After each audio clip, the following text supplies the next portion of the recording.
Our guest today is Pat Hankin, who is a business professional, parenting expert, and author of the book, The Field Guide for Single Parents, a practical, fact based resource for navigating solo parenting with clarity and confidence.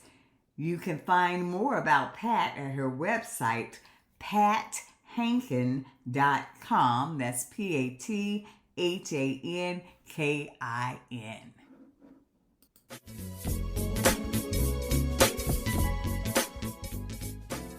Well, to our delight, we have with us today Pat Hankin. Pat, thank you so much for joining us today on Earrings Off. Pat is the author of the Field Guide for Single Parents. So, Pat, how did you come to write this book and what makes it different from other parenting books? Thanks for asking that. It was during the pandemic lockdown. I Mm, uh, I had a little extra time on my hands, as we all hmm. did. My Yeah. daughter had headed off to university, and Hmm. I was in the house, and I said, "Well, I'm going to check out what this community is about on Reddit." Hmm. A single parent community of 470,000 people, mostly women, Hmm. but quite a number of men too. And, I'm now at the end of my single parenting journey, right? My daughter's, been raised and she's off to Hmm. school and still needs me once in a while, I hope. And Hmm. I got in there and I said to the moderators, can I come in and moderate? I had spent the previous 15 years as a professional moderator in the early stages of online communities. And this Hmm. was for major Fortune 500 companies trying to Hmm. know their customers on a deeper level. Because if you design products, whether it's financial or pharmaceutical, you should know what your customers are needing, Hmm. right? In their lives for you to have a legitimate product. So I said, can I come in and moderate? No answer. They didn't answer me. So I did it anyway.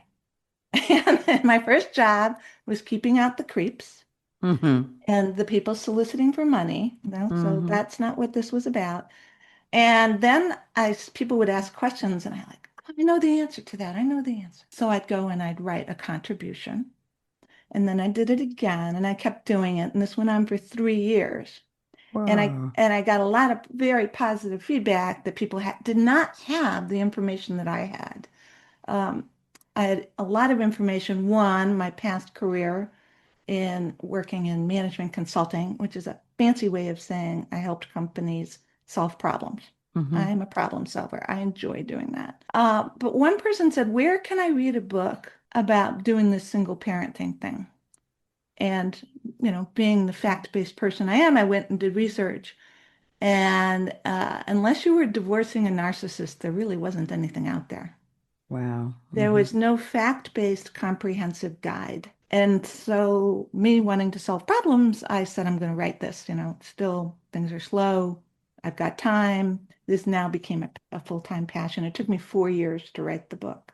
Wow. And because I wanted it to be fact-based, I wanted it to be the voice of those 470,000 single parents. And I wanted it to answer the major questions they were asking. So I went through and I looked at the data. I looked at all those years of contributions and threads online. And I said, what are the most common things that people want to know about? And that is how I came to write the Hmm. book. Mm. Wow. And its difference is that this is fact-based and it's based on a very wide sample. Wow. And Mm. it is to start where you guys leave off with your shows. It's to start at the point where what are some things you can do to make your situation better? I I love like that. that. Yeah. Yeah, me Yeah. too. Hmm. Me too. So, two-parter, okay? Hmm. What is the number of single parent households in the US? And why do you say it's significantly undercounted? Is that the two-parter? Yeah, Hmm. this, Okay. This is a favorite question of mine. Thank you. I'm so glad somebody asked me. In the last census data that counted this in 2023, There were Uh-huh. 19 million households headed by a single parent, and that's one Wow. in five. However, they only count one adult member of the family group. So if there's a second adult member of this family group who's not living there, maybe they have shared custody, joint custody, occasional custody, or whatever, that's not counted in those numbers. Mm-hmm. So this is how you get up with 80% women, 20% men. And the guys, I'd feel very undercounted if they're engaged with their Mm-hmm. families. Mm-hmm. Um, I say therefore the number, and I've actually was going to talk to the Census Bureau about this until the last government shutdown happened, and it Mm-hmm. didn't Right. happen. My feeling is it's closer to one in three when we really get down to it. It Wow. significantly varies by geographic area and by income, but there are universal things that come up when you look at the data. Mm-hmm. And if you can't manage what you don't measure, right? Yeah, And that right. that'll come up a lot. If you don't haven't got this adequately measured, how can you go and come out with policies? That's right. That's what I was thinking, Pat, when you were talking. There's no way you could develop policies, sound policies, Mm-mm, to address specific needs and issues. Yeah. mm-mm, mm-mm. And Wow. that includes not only the federal level, which I have zero hope will ever happen, Mm-hmm. but I'm down to the employer level. Yeah. Yeah. And one of the first interviews I gave was to Employee Benefit News, and they said, "What do single parents need?" And I said, "Well, I can't tell you because we're all different, Mm-hmm. right?" Right. So my goal, my suggestion is now go with a basket of benefits and let people pick and choose out of the basket that works for their family. Yeah. And I did not know when I did that interview that is actually the way a lot of these employee benefits are going, which is good. Mm-hmm. But Mm-hmm. if you give them the number of the workforce and the retention numbers, they have to pay more attention to the fact that they got to support single parents. Right. Excellent point. So, Pat, tell us, I'm interested in this response. Give examples of when conventional money advice simply doesn't work for single parents. Yeah, I read a lot of this money advice. I started my career as a banker, Mm-hmm. and then I was a management consultant to financial firms. So I've spent my career around money. Mm-hmm. I do not have problems engaging with money. Mm-hmm. I enjoy it. It's kind of a game for me. But we have to be realistic. There's things like faux frugal, right? Where you do these things to save money, but it's costing you so much more in time that you Mm-hmm. could be spending on earning more money, Right. getting a better job, balancing your mental health. This is these kind of things, and we're made to feel guilty for hiring out for services.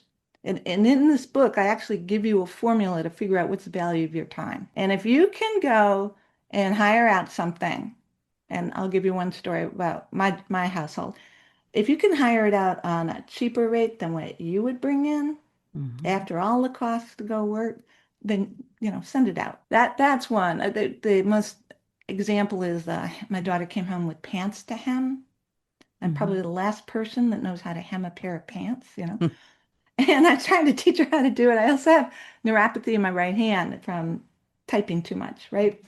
And it takes me 2 hours to hem a pair of pants. Mm-hmm. But if I make minimum wage here and it's Mm-hmm. $15 an hour, and I call up the seamstress at the dry cleaner and they'll do it for $9 an hour, what does that tell you? Yeah. Yeah. Right? Yeah. Yeah. That's a perfect one. So a lot of those do-it-yourself things is knowing what tasks you can get rid of, Right. right? The other one is this bit about cars. Everything I see is, well, you should go buy a used car and pay cash. One is there's another axiom that says you should not buy a depreciating asset, which is a car. Mm-hmm. You should rent depreciating assets and buy appreciating assets. And one would be something in the stock market Mm-hmm. or a house, the most common one. What is that person going to do when that sad old car dies and they can't get to work? And then you get deemed unreliable by your employer. There are some companies like Walmart that tick you off for not showing up on time or calling out Mm, too many times. And how's your kid going to get to school? There's a lot of places you have to drive your kid. They don't have buses. mhm, And I think you have to sit down and figure out, and I'm not talking about getting giant SUVs or muscle cars or mhm, big mhm. fancy cars, but reliable transportation is really important. And I, without substitute transportation like a public transportation system, I think you really ought to look at leasing. Yeah, Maybe it's a used lease or a late model lease with a guarantee, but those are the kinds of things that I see as, we have to think twice about in terms of what's the value of our time and what's really logical yeah. on that one. And argue with me on that one. I am so against the mainstream on that. Please argue with me. Well, I tell you what you're saying, I mean, it makes perfect sense because it's like they put out these financial models that fit everyone and they simply don't, particularly when your situation is as a single parent. And so you have to look at that critically and see what works best for your family. And you're absolutely right that what often happens if you don't have reliable transportation and you are the single parent and you don't have that other adult to support or take some of that weight off, then certainly you cannot afford to lose your job or be classified as unreliable in the workplace. That not only impacts your current employment, it sends a message for maybe any future employment. You, So that's a very, very valid point. Yeah. yeah, I'm used to being unconventional. And the Yeah. word is that I do whatever I want anyway. You remember that scene from Aaron Brockovich where she has that rotten car and the biker guy's fixing it all the time. And then finally the employer just says, here's a new car. I don't know if you saw that. I'm like, look at the first thing that employer did for her. Hmm. Right, right. Yeah. Yeah. Yeah. So, Hmm. so I can't find any reason to argue with you because I'm still sitting here saying, thanks for the justification for getting me a housekeeper. I'm going to use that one. Well, and I tell you Pat, when you were speaking, that was one of the first things my husband taught me many years ago, and that's why we got ours. I used to work a lot of hours, Pat, during the week, and Mhm. then on Saturday mornings, I would get up, and that my routine would be I would clean all day Saturday, and that was my whole day. And by the time Mhm. I finished, then I had to, get dressed, go to the grocery store, do my food run. I had to do wash the clothes. My whole Saturday was taken. So after a while of that, I said to my husband, I said, I'm going to need more help with this. He was helping, but certainly I was carrying the bulk of that household load in terms of, responsibility. And I said, you're just going to have to do more. And he was working more hours outside the home than I was. And he looked at me, he said, listen, I make X amount of dollars an hour and you make X. It's just not worth it for us to be Mm-mm. doing this on a Saturday. He said, immediately without blinking an eye, we're getting a maid. And Mhm. that was years ago. And back then, I struggled with it like, what? And I thought to myself, I've been doing this for years like this, but it was when I brought it to his attention. He said, no, we're not doing that. That our hourly rate is worth more than that. Mhm. And I have to tell you, making that decision freed me up in terms of my career because it took some pressure off me, which Mhm. allowed me, I think, to perform better. And Yeah. I don't have a problem. I mean, there was a number of years there I was unemployed. I was in banking. There was a big collapse. It took a while. I was 50 years old when this happened. Uh, and I still said, is my time better spent doing all this low value work? And it's not low value in terms Right. of the quality of it, but Right. in terms of my overall goals, which was to go back to work, right? My time was better off spent looking for a job. Right. A- Right. Right. and I did. I had a house, and I borrowed against the house for a number of things. And then when I'd get employed, I'd pay back the Yeah. loan.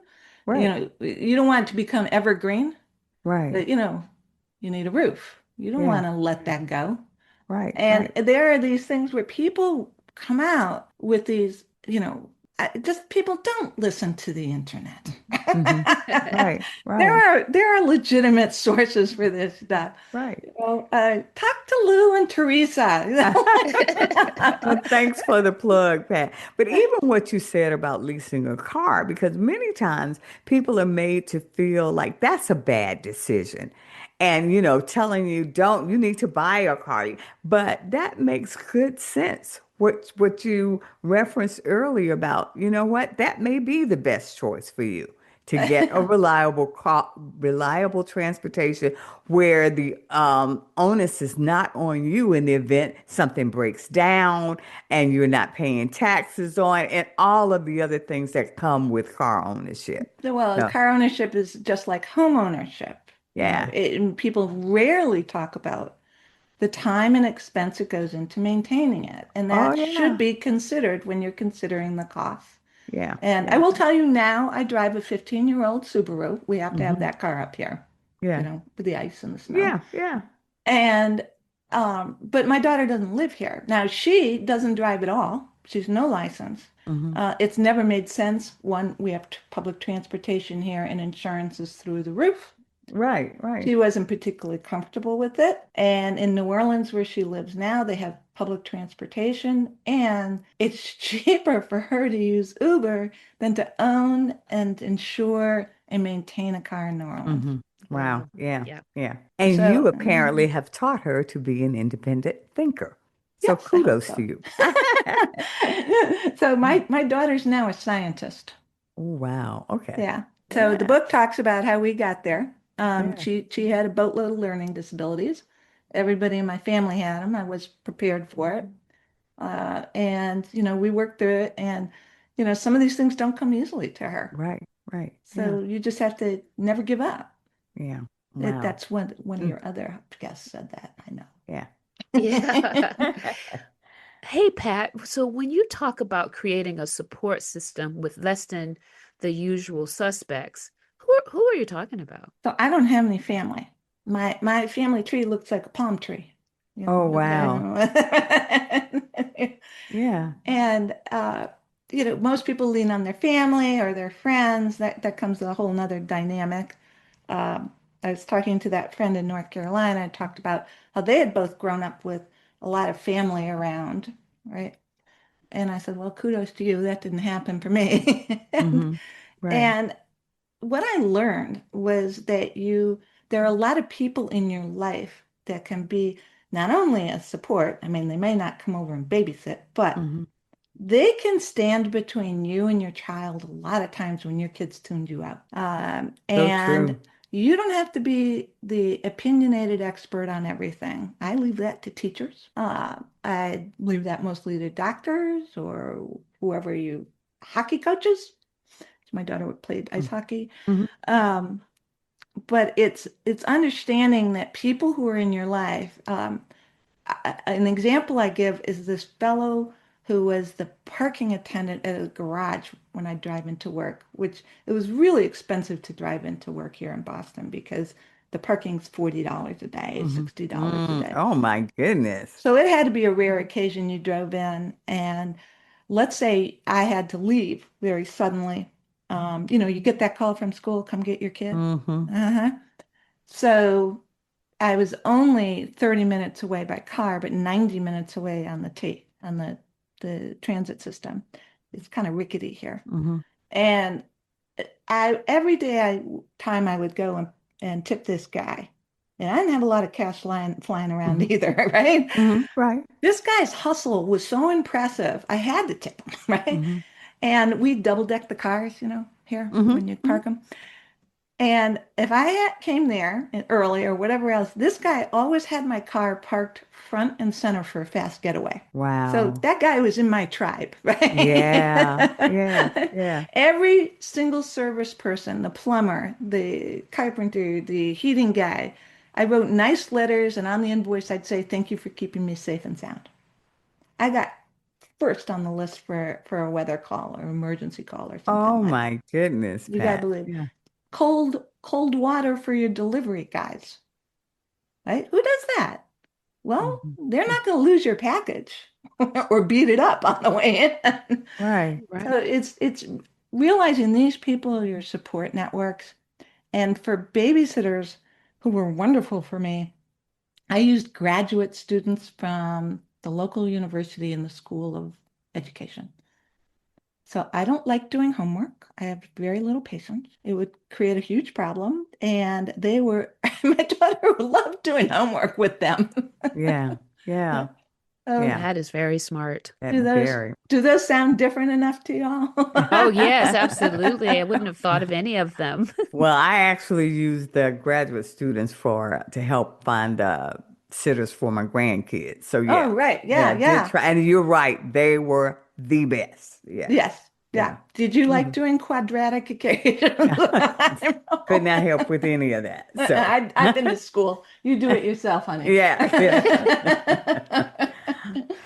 yeah. So Pat, so what do you mean by a mutual social compact between employers and working single parents? Oh, okay. This goes back to who this really works for. Hmm. And there's a labor problem in this country. I mean, we hear all about AI, Hmm. but thank God for AI because we're hit a demographic cliff. I mean, there's fewer and fewer workers. Hmm. It was supposed to be supplanted by immigration, but we all know how that went. And what that means is if we're talking 1 in 3, 1 in 4, depending on where you live, maybe, 1 in every 2 workers is a single parent or Hmm. juggling with another parent, then employers have to realize it's their best interest to watch out and maintain this workforce and understand their needs. And they can start by reading my book for sure. Hmm. Hmm. You Yeah, know, yeah. but now, I'm going to be a little different here in that I'm going to say something here because, of course, I do that all the time. It's employers aren't entitled to subsidize our lifestyles. I mean, Hmm. that's it, but they do have to realize that it's in their best interest to put in place programs that don't cut us off at the knees, right? Like that unreliable, Hmm. chits for not showing up or whatever else. And I'm assuming that the worker has a good work ethic and they understand the value of consistency and, Hmm. everything else. The other thing is, single parents have a set of soft skills that any employer would give their eye teeth for. We know how to collaborate. And if you don't know that now, your toddler's going to teach you pretty soon. We know how to negotiate. We know how to be creative. We know how to be resourceful. We're innovative. We come up Hmm. with new ways to do things. We are resilient. Absolutely. Unbelievable. Something going wrong doesn't faze us, Hmm. right? We know we're human. Yeah. Mistakes get made. Things are going to go wrong. I've managed thousands and thousands of people of all generations in my 50-year career. And those are the qualities that I really valued. Not being friends with me, not, mine is to give people, just like my child, is to give the people who worked for me a consistent chaos-free environment to work in, Yeah. right? And Yeah. I think that we can benefit from that and the employer can benefit from that. So that's what I mean Absolutely. by a mutually social compact. Love that. Okay. So, Pat, tell me, what are the three biggest stressors for single parents, and how can they manage those challenges? Yeah, so there's a lot of research on this, and why it was important for me to have 133 citations in the book.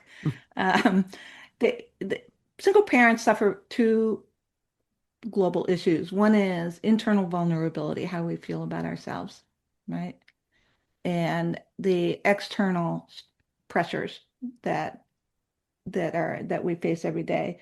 And then those are pretty much wrap up into the three big ones are loneliness, time management, getting everything done, and financial management. And by working on these things, um, people have a place to start to kind of retool that's what I term self-care, not Mhm. bubble baths. You Hmm. know, I'm Hmm. not a bubble bath person. I don't even Hmm. think this house has a bathtub.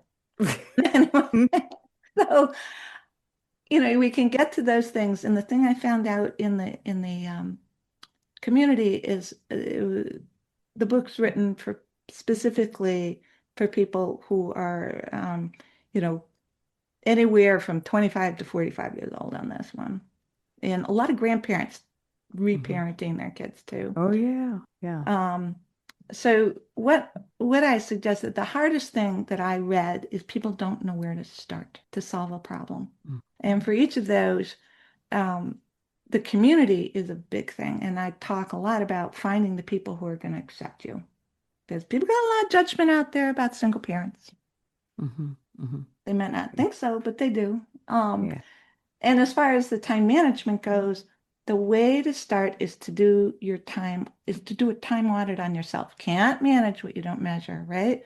Well, how are you spending your time? And then get rid of your low valued added tasks. If you got tasks, you're looking at it, look at the task and say, if I weren't going to do this anymore, what would happen? Mhm. Excellent So point. that Yeah. I used to, when I'd go into companies, I'd say, let's just stop doing this stuff and see who notices. Mhm. You know? Yeah. And then Mm. take away because things tend to pile up like in your pantry, but nobody ever takes the stuff out, Right. Right. even Yeah. though it's expired.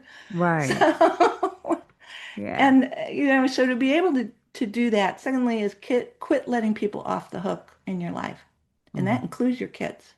Okay. All right, Great. too Yeah. many people letting their kids off the hook, and I call it recruit the troops, and Yeah. they will grow up to be more resilient. They will feel that sense of accomplishment and you get some help and it's Yeah. free. Excellent. The So, last thing did you want to ask about money? So the money is very similar, which is to track your spending and get rid of low value stuff. But take out food on Friday night is sanity saving. So hmm Yeah. Yeah. Yeah. Yeah. That's good stuff. So, Pat, how can a single parent manage guilt about their lack of time to play or engage in activities with their kids? Because mm. that's sometimes a biggie. Yeah, do you have any stories around that one? Have you seen that? Oh yeah. I mean, it's what you said. I think that what I've seen, Pat, is that some people are doing their best, but they still feel guilty. And Mm. because of that, sometimes they let their kids off the hook. You Ooh. know, I see that with people I know who love their kids. They're hmm working hard for their kids. They're doing their best. They're great parents, but that guilt causes them to let their kids off the hook many times Yeah. and causes them to maybe relax some rules or some expectations because they just feel the weight of that guilt. Well, Now, I was yeah. raised by a single parent after my Uh-huh. dad died, and my mom apparently felt no guilt. I want to just say that. None. None. So You did it all, honey. I'm just seeing what I've seen in other people, saying what I've seen in other people. Well, the first thing I'll say is it's okay for your kid to know mom or dad changes their mind. So that's Mhm. okay. Guilt is a healthy emotion versus shame. Mhm. Shame is I messed up, I'm a terrible person. And guilt is I messed up and I'm going to fix this. So you can kick shame to the curb and get going on the Mhm. guilt. So there's a theory out there. I am not the therapist who contributed to the book, but I'll Mhm. tell you anyway. Her name is Jessica Ames. She's quite well known here.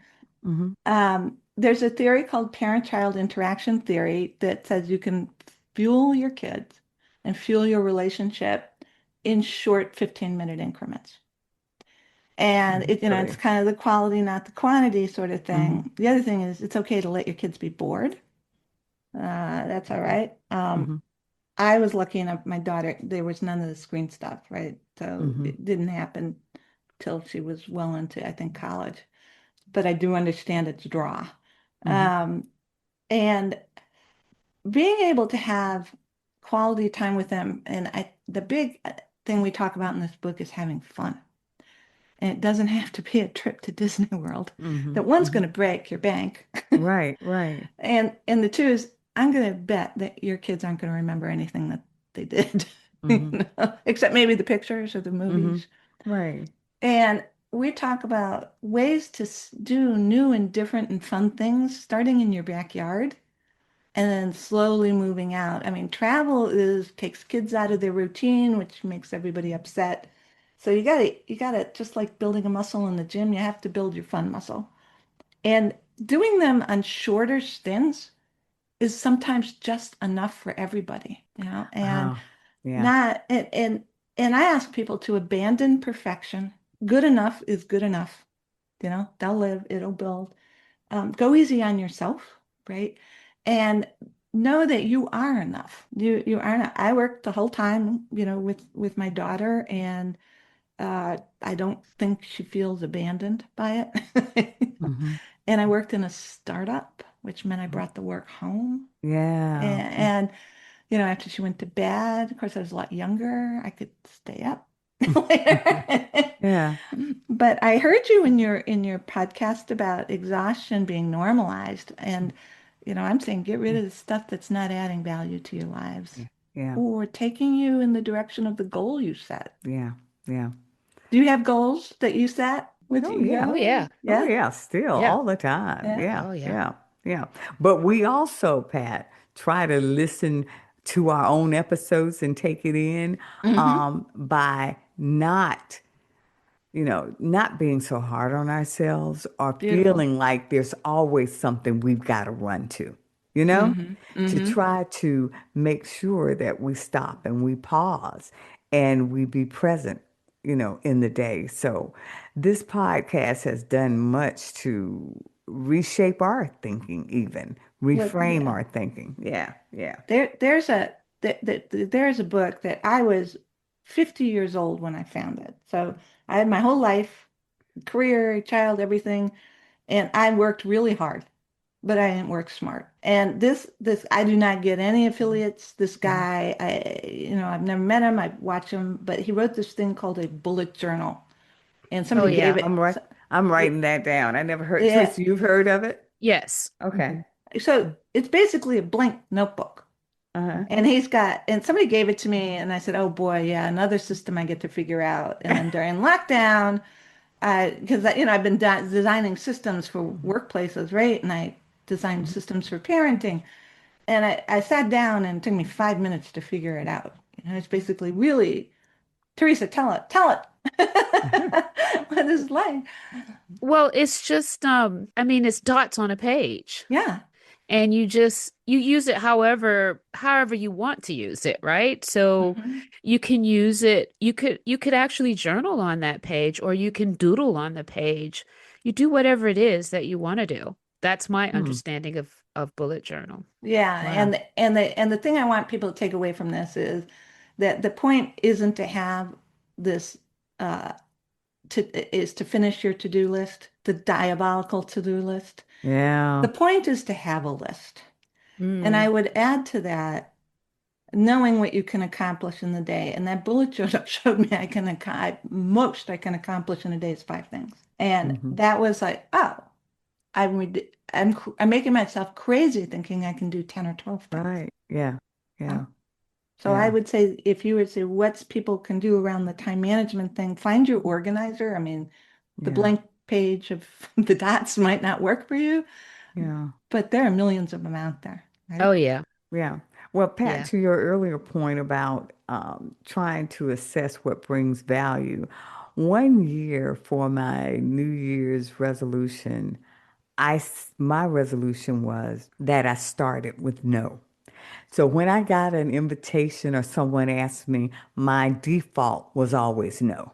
Mm-hmm.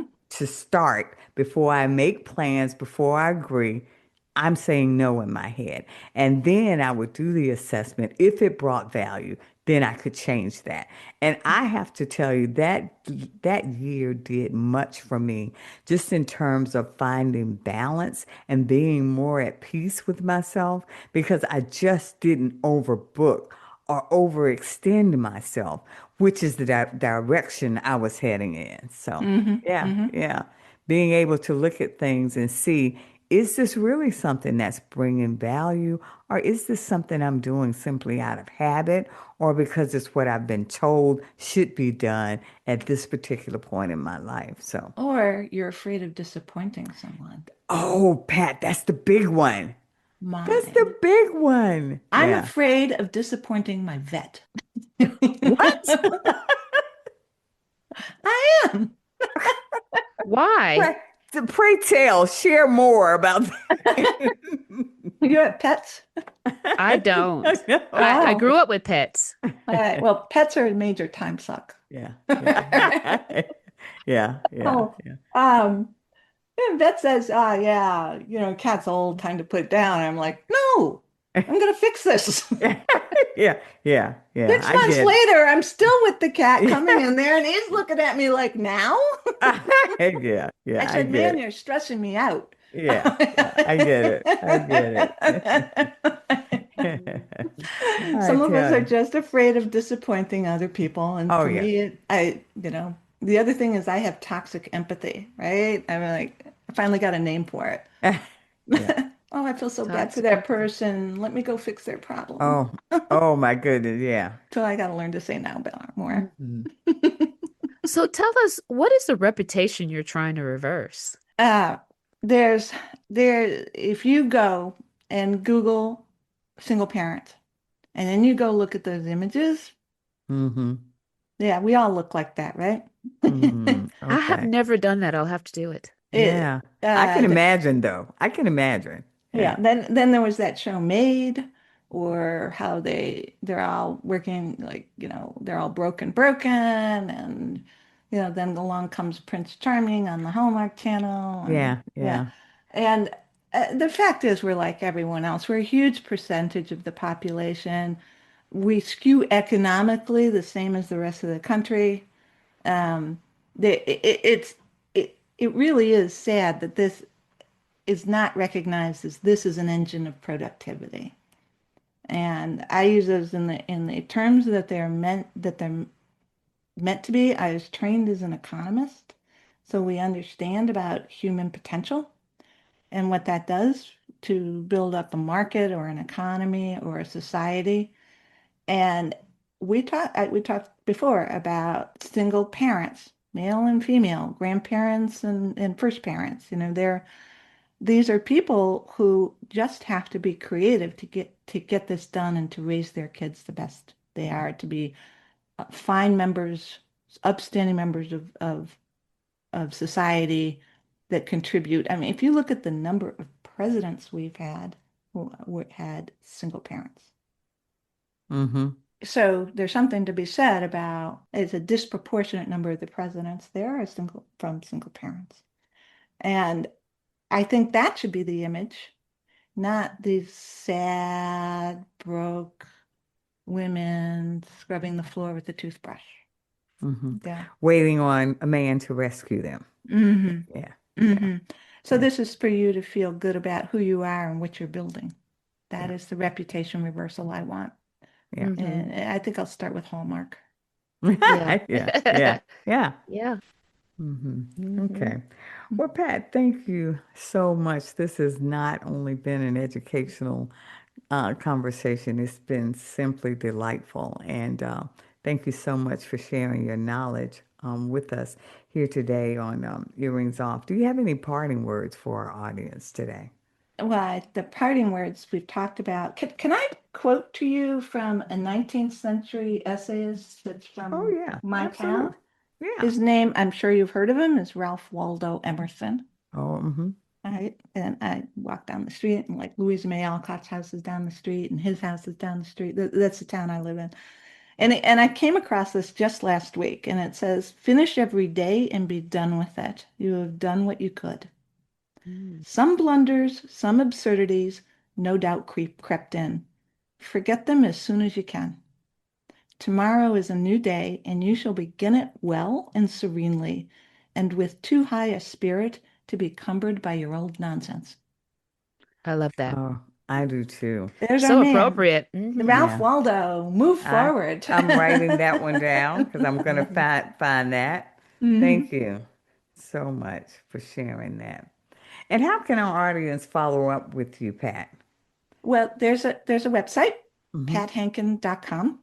On there, you can get some downloads and some of it's refreshed regularly Okay. with printables that you can use. The book is called The Field Guide for Single Parents, Tips to Gain Control of Your Life. And Okay. that's where we're going here is we're making your life better, right? Absolutely. All right. And it's written by and for single parents. Pat, again, thank you so very much for joining us today here at Earrings Off. It's been our delight. We wish you all the best. Take Well, good thank you care. very much. Thank you.